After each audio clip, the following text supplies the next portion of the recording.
Iyi parike ya Gishwati Mukura yatangiye gusubiranwa mu mwaka wa 2014, itegeko ryayihinduye parike risohoka mu mwaka wa 2015. Umushinga wo kuyisubiranya umara imyaka 6 kuko warangiye mu mwaka wa 2022. Umuyobozi w'iyi parike atangaza ko iyi parike yari yarangiritse ku buryo bukomeye, ku buryo byasabye imbaraga n'abafatanya bikorwa batandukanye kugira ngo iyi parike ibimaze gusubiranwa ku kigero iriho magingo aya. Urumva ko mbere niba ishyamba icyo twitaga ishyamba rya Gishwati ndetse na Mukura, Gishwati yonyine yarashobora kugira ibirometero kare 245 hafi.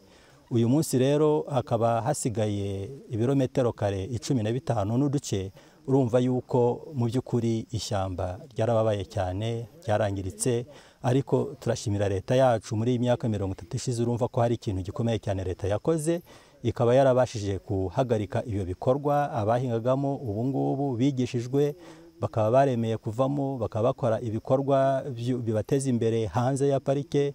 Abagikagamo n'abaragiragamo bose n'abantu bigishijwe, bakaba barabaye noneho amatsinda atandukanye cyangwa se amakoperative yifatanya na leta cyangwa se RDB mu kuribungabunga. Bamwe mu baturage baganira na BTN TV bavuga ko bafite ibikorwa bitandukanye bakoraga muri iyi parike, birimo kuyororeramo, birimo kuyitemamo ibiti bakabitwikamo amakara, kuyiragiramo amatungo ndetse no kuyagikamo imitiba cyangwa se imizinga y'inzuki.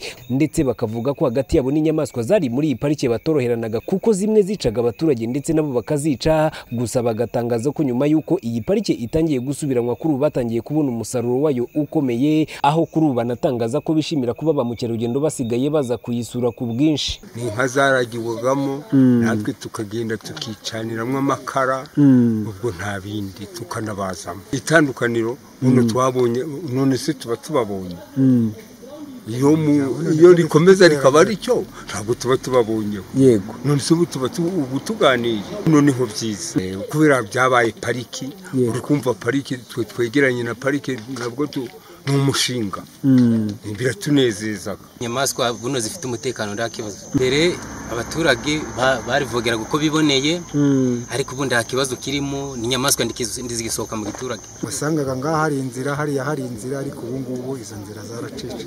Umuyobozi w'iyi parike atangaza ko hari inyungu nyinshi zatangiye kugera ku baturage, zirimo 10% y'amafaranga yinjiza, ndetse hakaba hari ibikorwa bitandukanye birimo amasoko ndetse n'amavuriro bagenda bubakirwa. Kuri ubu hakaba hari umushinga wo kubakirwa ivuriro ryasaga miliyoni 300 z'amafaranga y'u Rwanda. Parike yacu imaze kuba parike ndetse ikamenyekana no ku isi yose. Urumva ko byagiye bimenyekanisha kino gice cy'iyi parike Gishwati Mukura, ku buryo bikurura ba mukerarugendo bakaza bagasura hano hantu, baje gusura ishyamba muri rusange rya parike ndetse no gusura inyamaswa zirimo. Bishyura amafaranga, ayo mafaranga anyuze muri ya gahunda yo gusaranganya umusaruro ukomoka ku bukerarugendo, araza n'ubundi agasubizwa abaturage baturiye parike ku 10%, uhereye ku mafaranga yinjiye mu gihugu. 10% rikaza gufasha mu mishinga itandukanye iteza imbere abaturage, harimo amakoperative ndetse n'ibikorwa by'inyungu rusange nko kubaka amashuri, kubaka amasoko ya kijyambere, kubaka ibitaro. Nk'ubu ngubu dufite umushinga wo kubaka ibitaro muri kano karere ka Rutsiro, ikigo nderabuzima kizafata miliyoni 300 zisaga 300 zizaba zije gufasha muri icyo gikorwa. Dufitemo n'ibindi bikorwa by'amakoperative nka Rutsiro. Navuga hari amakoperative 7 yabonye uwo musaruro uza kubateza imbere uhwanye na miliyoni 44.